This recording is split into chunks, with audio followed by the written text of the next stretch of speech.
Friction. So as we have discussed already in the earlier video that friction is the opposing force between two surfaces. Any surface which appears smooth, if it is viewed minutely, if it is viewed under microscope, it appears to be irregular.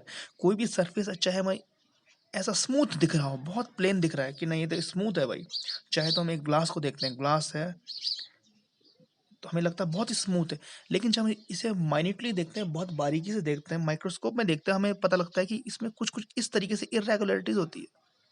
इस तरीके से कोई भी surface कितना भी smooth लगे लेकिन वो कुछ ना कुछ रफ तो ऐसे होता ही है।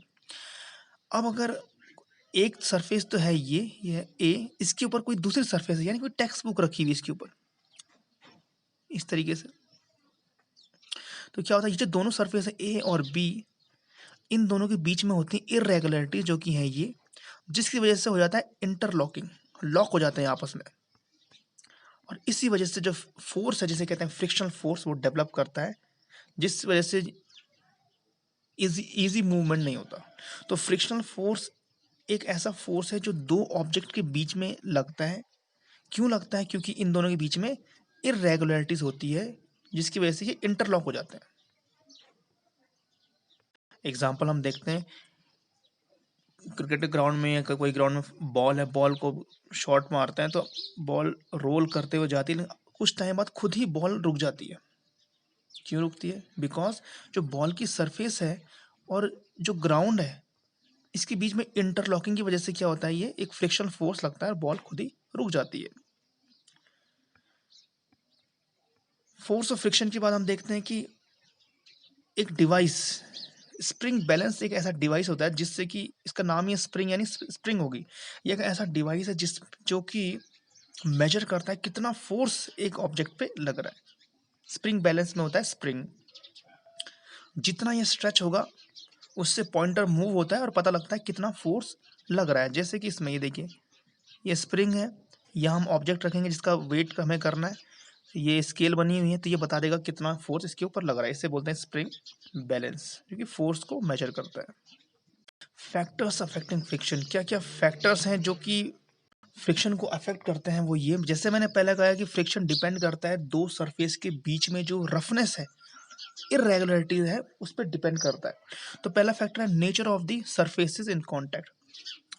अगर दो सरफेस जो आपस में कांटेक्ट में है, बहुत ही स्मूथ सरफेस है, बहुत ही स्मूथ सरफेस है, तो उनके बीच में फ्रिक्शन कम होगा। लेकिन अगर दो सरफेस हैं ये रफ है, उनमें रफनेस ज़्यादा है, तो फ्रिक्शन जो है ज़्यादा होगा। सरफेस स्मूथ है तो फ्रिक्शन कम लगेगा, सब सरफेस रफ है तो फ्रिक्शन ज़्यादा लगेगा।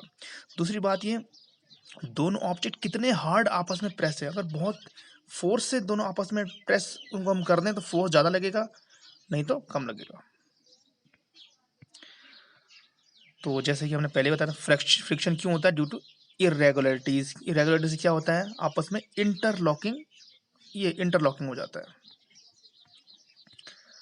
कॉज ऑफ फ्रिक्शन हमने देख लिया, सरफेस पे डिपेंड करता है, सरफेस स्मूथ है या रफ है इस पे डिपेंड करेगा। स्मूथ सरफेस है तो फ्रिक्शन कम है, रफ है तो फ्रिक्शन ज़्यादा है। आगे बढ़ते हुए फ्रिक्शन के टाइप्स हम देखते हैं। फ्रिक्शन के क्या क्या टाइप होते हैं? पहला है स्टैटिक फ्रिक्शन। स्टैटिक का मीनिंग होता है कि जो स्टेबल है, अपनी जगह में मूव नहीं कर रहा है। एक एक ट्रक है, ये देखो ड्राइंग में तो मैं अच्छा नहीं हो गया, ट्रक मान लेते थे। एक ट्रक है, ट्रक रोड पे खड़ा है, अब आपको कहा से धक्का लगाओ, तो आप बोलोगे कैसे लगाओ भाई धक्का, हम कैसे लगाएंगे? आप इसे मूव नहीं कर सकते। इस ट्रक या कोई भी और लोड है आप उसको मूव नहीं कर पाएंगे अगर हैवी लोड है, क्योंकि वो जो टायर है उसके और जो सरफेस के बीच में इंटरलॉकिंग है, इसकी वजह से जो फ्रिक्शन लगता है इसे बोलते हैं स्टैटिक फ्रिक्शन। जब कोई ऑब्जेक्ट मूव नहीं कर रहा है, स्टैटिक पोजीशन में है, तब जो फ्रिक्शन उसके बीच लग रहा है वो होता है स्टैटिक फ्रिक्शन। ये सबसे ज़्यादा होता है। उसकी दूसरी बात है sliding friction. Sliding friction means कि वो तो सबने खेला ही है स्लाइडर, तो ये एक स्लाइडर है, यहाँ से बच्चे जो है बैठते हैं और यहाँ से स्लाइड होकर नीचे आते हैं। तो जो ये बच्चे स्लाइड कर रहे हैं, ये और ये जो स्लाइडर है इसके बीच में जो फ्रिक्शन है वो कम होता है, तो इसलिए स्लाइड करके नीचे आ जाते हैं।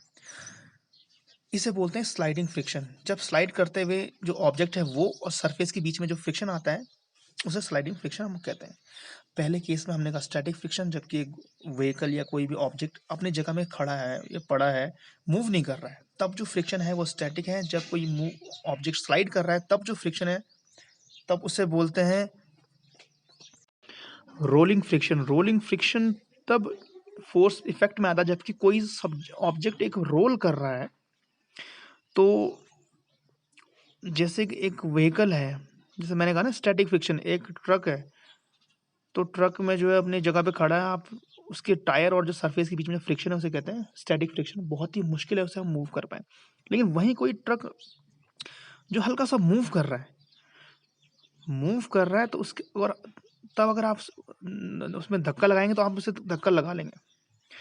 यानी हम कह सकते हैं कि रोलिंग फ्रिक्शन सबसे कम होता है किसी भी चीज़ में। जो अगर व्हील्स होते हैं, व्हील्स जैसे व्हीकल है, व्हीकल में टायर इसीलिए होते हैं क्योंकि जब व्हील्स आ जाती हैं तो व्हील और सरफेस के बीच में फ्रिक्शन बहुत कम होता है।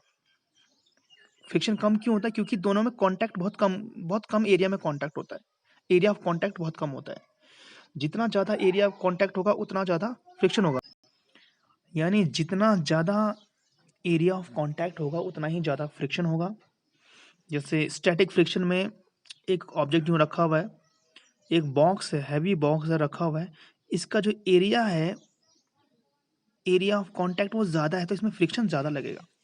वहीं अगर यही बॉक्स को हम एक स्लाइडर पर, ये स्लाइडर है, इस बॉक्स को यहाँ से हम स्लाइड करते हैं नीचे, तो जो इसका कांटेक्ट होगा सरफेस से बहुत कम टाइम के लिए होगा तो इस पर फोर्स कम लगेगा। और वही अगर इस बॉक्स के नीचे हम अगर टायर लगा दें, अब इसे धकेलते हैं तो इजीली आगे चला जाएगा। तो कहने का मतलब ये, स्टैटिक फ्रिक्शन सबसे ज़्यादा होता है, लगता है सबसे ज़्यादा फ्रिक्शन होता है स्टैटिक फ्रिक्शन, उसके बाद स्लाइडिंग, फिर रोलिंग। जो स्टैटिक कोई ऑब्जेक्ट है रखा हुआ, कोई ऑब्जेक्ट हैवी लोड एक जगह पर रखा हुआ, उसे मूव करना बहुत मुश्किल है। अगर थोड़ा स्लाइड में है, वो ढलान पे है तो थोड़ा हम मूव कर सकते हैं, और रोल कर रहे हैं तो फिर तो उसे बहुत आसानी से मूव कर सकते हैं। तो ये है order: static friction number 1, sliding 2 and rolling 3।